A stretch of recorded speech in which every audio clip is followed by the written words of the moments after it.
confused. And so it probably took me like I probably spent like 10 minutes in that section, just like trying to find the trail. But yeah, eventually I figured it out, just kind of stumbled down to there's the spot where the trail branches off to Esther, dropped my pack. I kind of walked over to Esther, tagged the Esther summit at 2:18 a.m.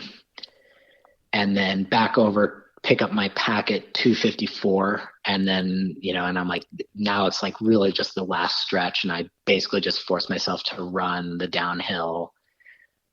My feet are hurting. I'm like stumbling and like probably sprained I probably like rolled my ankles. Like I couldn't even feel it, but like I probably rolled my ankles several times, like just like running down that rocky trailhead. But especially like once you get to that section, like once you get to like right by the Marble Mountain summit, and then it's just like literally the trail's like a literal straight shot down to the Atmospheric Research Center, and that it's so rocky. And again, I was having this like deja vu of like I know this trail, even though I didn't know that. I've never done that trail before, ever.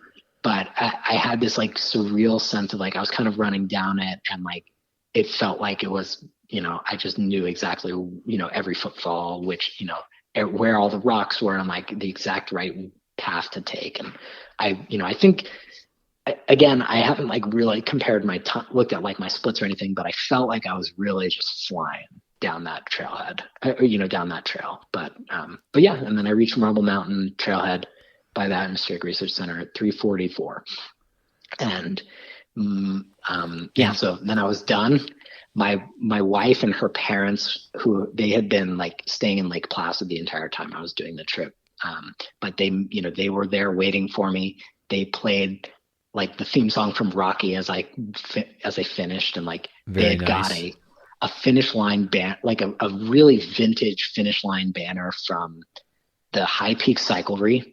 So I have to shout them out. I had nothing to do with this, but yeah, they got a finish line banner from the High Peak Cyclery, and like had set it up for me.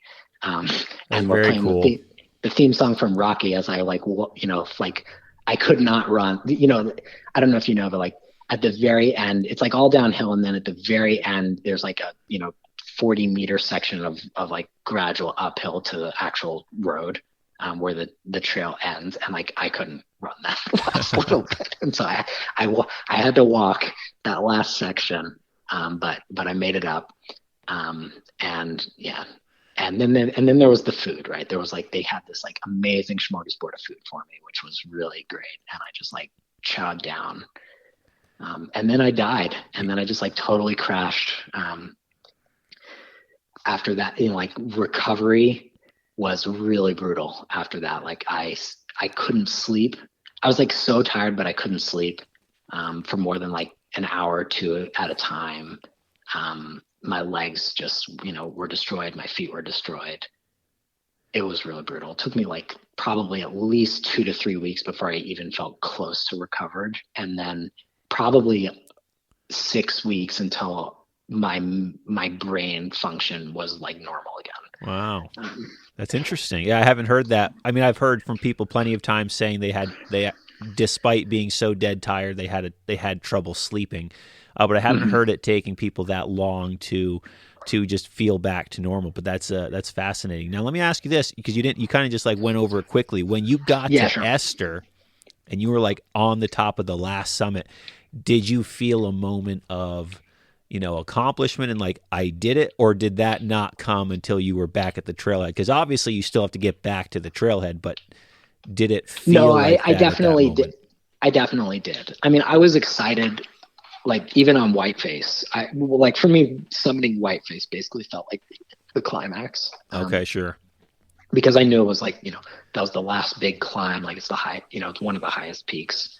That was, I was definitely like pumped at the summit of Whiteface. And then Esther, the trail, is it a trail or a herd path? I can't remember. Herd path. It felt like a herd path. Going over to Esther was, it's just like so rooty, and like I was kind of just like grumpy that whole time.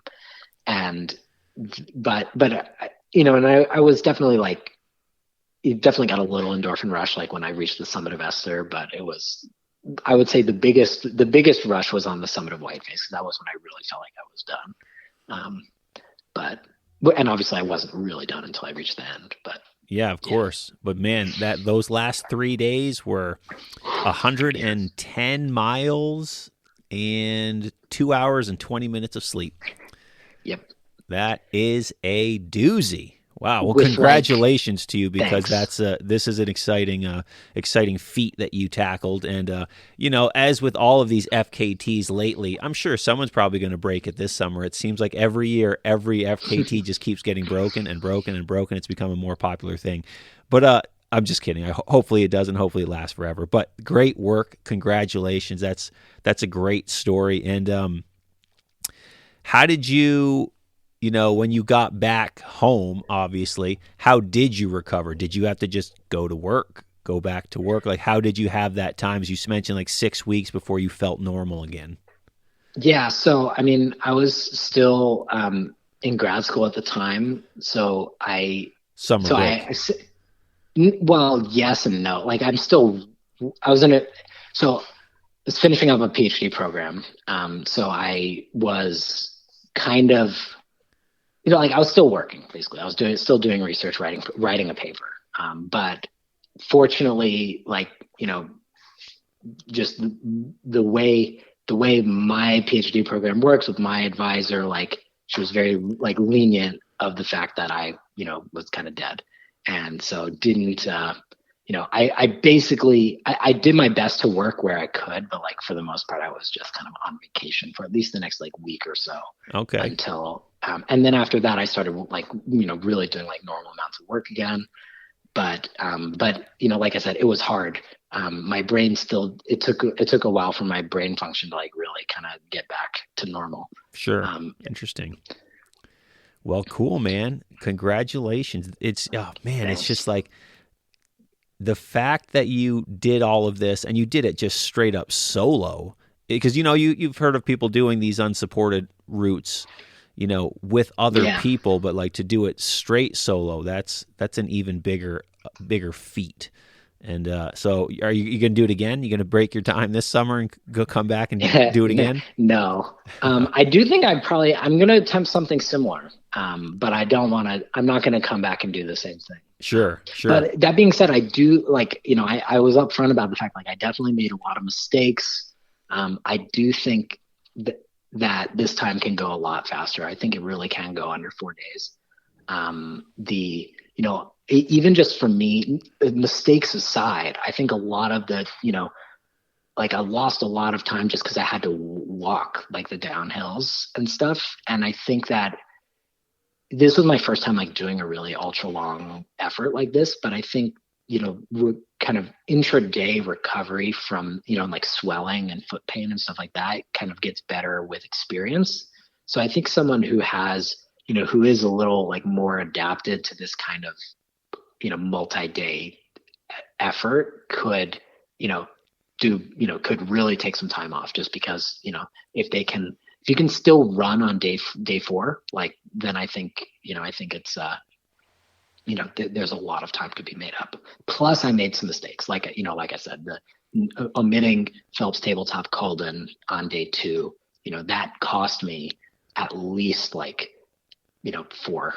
a net of 4 hours, if not more, I would say. Okay, sure. All right, cool. Well, we've been talking for a couple hours now, so we're going to wrap this thing up here. And real quick, in case people want to ask you more questions and want to talk to you, where can people find you online? Yeah, so I'm not great with social media. I do have Facebook, so you can just find me, Matt Mochella, on Facebook, and send me, friend me or send me a message. I'm also on Strava, which it's unfortunate that Strava doesn't have direct messaging functionality, but you can definitely follow me on Strava, comment on my post or whatever. All right, very cool. Well, there it is, Matt Mochella, the new fastest known time holder for the unsupported 46 high peaks.